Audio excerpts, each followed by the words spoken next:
ataupun 2015 akan mengeluarkan hasil dan tentunya akan mendatangkan faedah kepada peserta-peserta yang telah terpilih. Pendapatan pun bertambah, macam cara hidup pun macam berubah sudah dibandingkan dengan dulu. Kami bersyukur juga dapat pindah pergi sini. Kehidupan kami pun berubah sikit-sikit daripada di kampung. Alhamdulillah, dapat rumah batu. Apakah enggak dulu rumah juga tapi kayu.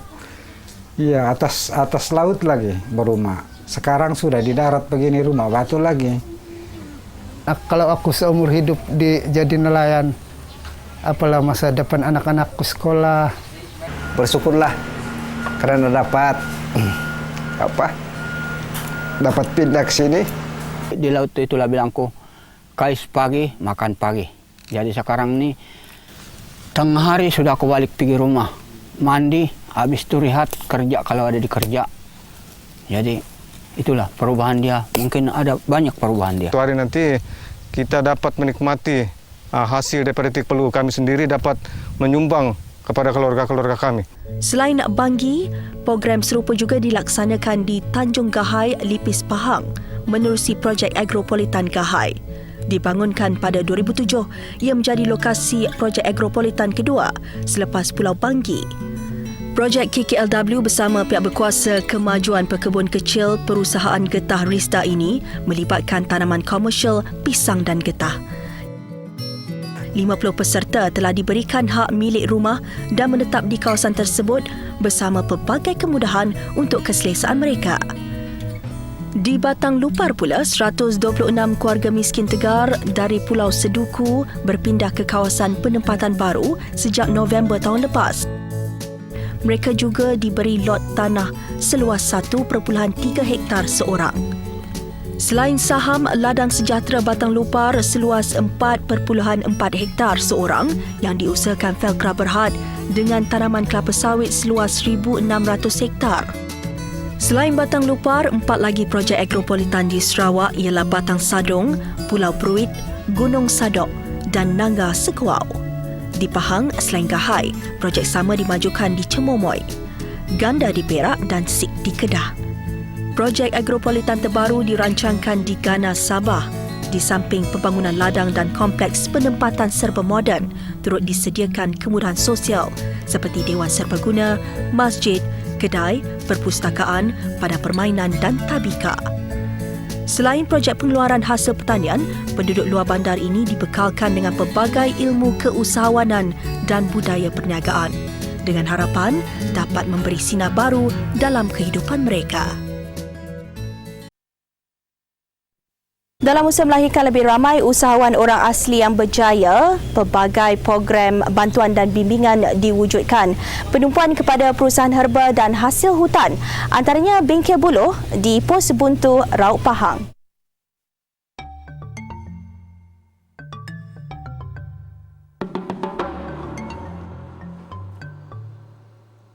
Bengkel buluh milik Zulkifli Sulaiman ini mula beroperasi sejak 1997 dengan bantuan Jabatan Kebajikan Orang Asli Raub Pahang. Menurut Zulkifli, hanya buluh jenis semantan atau bahasa saintifiknya Gigantochloa scottechni digunakan bagi menghasilkan colok berkualiti tinggi. Zulkifli mempunyai 15 pekerja khusus menebang pokok buluh di kawasan sekitar Pos Buntu Raub dengan harga 40 sen sebatang. Dalam sehari, pekerjanya mampu menebang antara 200 dan 300 batang buluh. Setiap panjang buluh pula antara 8 kaki 4 inci dan 9 kaki. Ini bagi mengelakkan pembaziran ketika kerja-kerja pemotongan colok. Beliau beruntung kerana kerja-kerjanya sering dipantau Jabatan Kemajuan Orang Asli Jakua dan Institut Penyelidikan Perhutanan Malaysia (FRIM). Selain bantuan berbentuk kewangan, Zulkifli turut dihantar menyertai kursus-kursus kemahiran bukan sahaja di dalam negara, malah di luar negara. Itu 1 minggu di Vietnam dan 1 bulan di Hangzhou, China.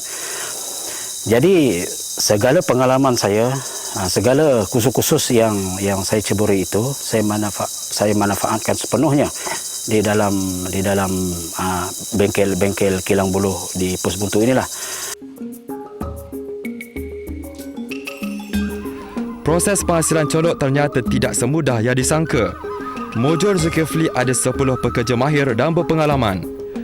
Proses bermula dengan buluh-buluh ini dibelah kepada 15 bahagian menggunakan mesin pemotong diimport khas dari Taiwan hasil bantuan FRIM. Kerja membelah buluh ini perlu dilakukan dengan cermat. Seterusnya, setiap belahan ini akan dibelah sekali lagi menjadi lidi. Setiap belahan buluh mampu dijadikan antara 2 dan 3 batang lidi.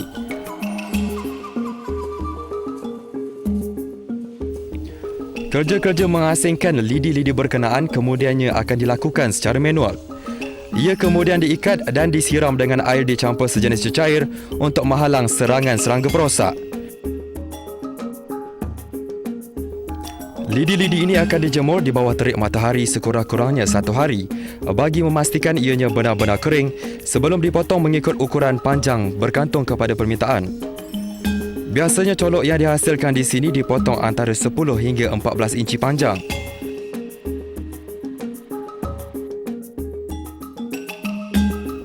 Selepas proses pemotongan, batang-batang colok ini akan melalui satu lagi proses dikenali sebagai polishing yang mengambil masa 8 jam. Selepas melakukan beberapa proses awal sebentar tadi, batang-batang colok ini kemudiannya akan ditimbang dan juga diikat. Dengan setiap ikatan haruslah mempunyai 1,100 batang colok dan keberatannya pula adalah 5 kg.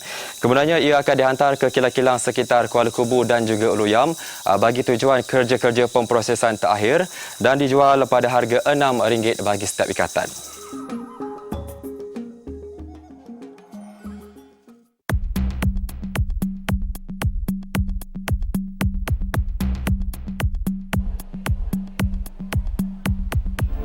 Dunia perniagaan bukan sesuatu yang asing bagi usahawan perabot ini. Sejak kecil, beliau sudah didedahkan dengan selok-belok perniagaan oleh ibu bapanya yang berniaga di Pasar Besar Kota Baru, kini dikenali Pasar Siti Khatijah. Sebut saja kedai perabot Ghazali, pastinya nama itu begitu sinonim dengan masyarakat Kota Baru, Kelantan. Anak kelahiran kampung Bunut Payung, Kelantan, pemiliknya Ghazali Mamat memulakan perniagaan perabot bersama abangnya sejak 1977. Melihat potensi besar dalam perniagaan ini, beliau tidak teragak-agak membuka perniagaan perabot di atas nama sendiri, Perabot Ghazali Senyam Berhad, pada tahun 1983. Siapa sangka dengan hanya bermodalkan RM10,000 hasil simpanan wang gajinya di awal pembabitannya, Ghazali kini mampu berbangga kerana pendapatan bulanan beliau sudah mencecah RM400,000. Walaupun terpaksa mengharungi pelbagai cabaran dan dugaan, Ghazali tekad meneruskan perniagaannya. Ketika Malaysia berdepan krisis keuangan pada 1997, perniagaannya merosot sama sekali. Namun berbekalkan sokongan isterinya, Wan Som Wan Ibrahim, sedikit demi sedikit dia kembali bangkit. Kita mesti berjuang dan sepaksa kita mesti menepuhi cabaran apa yang mendatang. Tak kira daripada keuangan ataupun semangat kita sendiri. Kita mesti lahir satu jati diri untuk menghadapi cabaran semasa. Kejayaan Ghazali turut dikongsi menerusi buku tulisan Muhammad Nasir Ismail berjudul Usahawan Berdikari Kelantan dan laluan Jutawan Mara oleh Rosnah Majid. Antara anugerah yang diterima beliau sepanjang bergelar usahawan perabot ialah Anugerah Usahawan Mara 2006. Pembiayaan modal, kita telah menyediakan kemudahan berbentuk pinjaman kepada Encik Ghazali yang terbaru RM500,000. Dan juga dari segi program-program, kita telah menyediakan kursus-kursus yang mana boleh membantu Encik Ghazali supaya lebih maju melalui kursus-kursus keusahawanan dan juga kursus-kursus pembudayaan berbentuk keusahawanan. Sebagai seorang usahawan yang berpengalaman berpuluh tahun, Ghazali pastinya tidak pernah terlepas daripada melayani kerenah dan ragam pelanggan. Semua itu katanya perlu ditangani dengan hati terbuka dan tidak boleh lemah kepada keadaan. Perniagaannya kini turut diuruskan dua puteranya.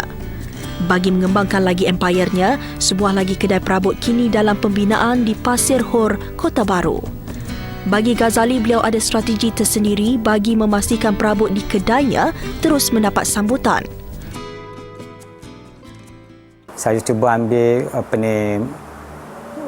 perabot yang terkini untuk mengatasi cabaran daripada pesaing-pesaingan daripada luar, kan. Terutama sekali model-model yang terkini itu kita patut mendahului daripada perniagaan lain. Pesan Ghazali, walau apa pun jenis perniagaan yang ingin kita caburi, paling mustahak sekali adalah pengalaman. Tanpa pengalaman, tanpa pengetahuan, kita tak akan berjaya dalam menghadapi keadaan semasa. Kejayaan Ghazali pasti akan menjadi inspirasi kepada usahawan baru di luar sana.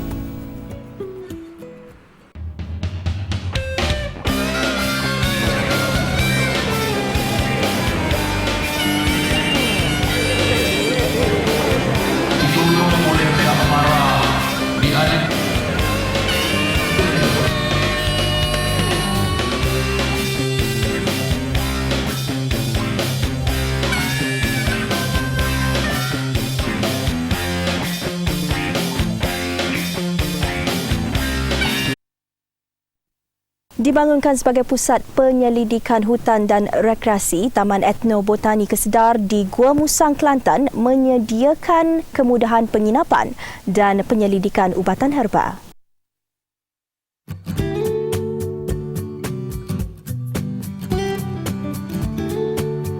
Taman Etnobotani Gua Musang mula ditubuhkan pada tahun 1998 dan dirasmikan oleh Sultan Kelantan, Sultan Ismail Petra Ibni Almarhum Sultan Yahya Petra pada 28 Mei 2000. Terletak di Jalan Gua Musang, Kuala Lipis, ia hanya 3 km dari Bandar Gua Musang. Taman seluas 100 ekar ini terbahagi kepada 3 fasa, iaitu 40 ekar kawasan program latihan khidmat negara PLKN, 20 ekar kawasan herba dan selebihnya kebun buah-buahan dan tongkat ali. Memandangkan industri pemprosesan produk herba semakin berkembang, Lembaga Kemajuan Kelantan Selatan Kesedar mengorak langkah dengan mewujudkan taman herba yang begitu terkenal di negeri Cek Siti Wan Kembang ini. Berbeza dengan taman herba di kawasan lain, setiap tumbuhan bukan untuk dipasarkan tetapi dihaskan untuk penyelidikan. Pembangunan taman ini sebenarnya bermatlamat mendokumentkan semua informasi berkaitan herba secara lebih teratur. Ini kerana orang dahulu memang mempunyai banyak pengetahuan dan maklumat mengenai tumbuhan herba tetapi mereka tidak merekodkannya. Cara penubuhannya berasaskan untuk memulihkan pokok-pokok herba daripada terhakis. Nombor 2, untuk memberi pembelajaran kepada pelajar-pelajar yang berminat dengan bidang tersebut, bidang etnobotani lah. Nombor 3-nya sebagai tapak kepada pengusaha-pengusaha tempatan untuk menceburkan diri dalam bidang tersebut.